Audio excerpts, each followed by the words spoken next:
حضرت اقدس مسیح موعود علیہ الصلوۃ والسلام فرماتے ہیں کہ عام لوگوں نے شہید کے معنی صرف یہی سمجھ رکھے ہیں کہ جو شخص لڑائی میں مارا گیا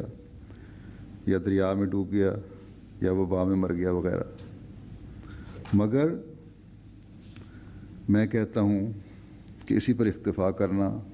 اور اسی حد تک اس کو محدود رکھنا مومن کی شان سے بعید ہے۔ شہید اصل میں وہ شخص ہوتا ہے جو خدا تعالیٰ سے استقامت اور سکینت کی قوت پاتا ہے، اور کوئی زلزلہ اور حادثہ اس کو متغیر نہیں کر سکتا، اس کو ہلا نہیں سکتا اپنی جگہ سے۔ مصیبتوں اور مشکلات میں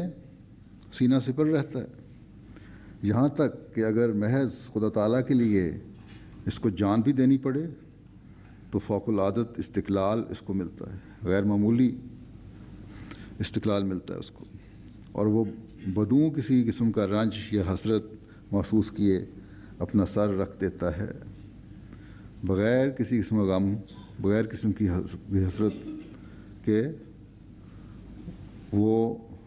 اپنا سر قربانی کے لیے پیش کر دیتا ہے۔ فرمایا اور چاہتا ہے کہ بار بار مجھے زندگی ملے اور بار بار اس کو اللہ کی راہ میں دوں۔ ایک ایسی لذت اور سرور ان کی روح میں ہوتا ہے کہ ہر تلوار جو ان کے بدن پر پڑتی ہے اور ہر ضرب جو ان کو پیس ڈالے ان کو پہنچتی ہے، وہ ان کو ایک نئی زندگی، نئی مسرت اور تازگی عطا کرتی ہے۔ یہ ہیں شہید کے معنی۔ پھر یہ لفظ شہد سے بھی نکلا ہے، فرمایا پھر یہ لفظ شہد سے بھی نکلا ہے۔ عبادت شاقہ جو لوگ برداشت کرتے ہیں، یعنی عبادت کرنے میں ایک مشقت بھی اٹھاتے ہیں اور خدا کی راہ میں ہر ایک تلخی اور کدورت کو جھیلتے ہیں اور جھیلنے کے لیے تیار ہو جاتے ہیں، وہ شہد کی طرح ایک شیرینی اور حلاوت پاتے ہیں، اور جیسے شہد فیہ شفاء للناس کا مصداق ہے، یہ لوگ بھی ایک تریاق ہوتے ہیں، ان کی صحبت میں آنے والے بہت سے امراض سے نجات پا جاتے ہیں۔ اگر صرف شہید مرنے سے ہی شہید شہادت ملتی ہے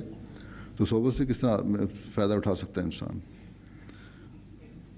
وہ حقیقی نیکیاں، اللہ تعالیٰ کی رضا پر چلنا، اللہ تعالیٰ کا قرب پانا جو ہے، یہ بھی ایک مقام ہے شہید کا۔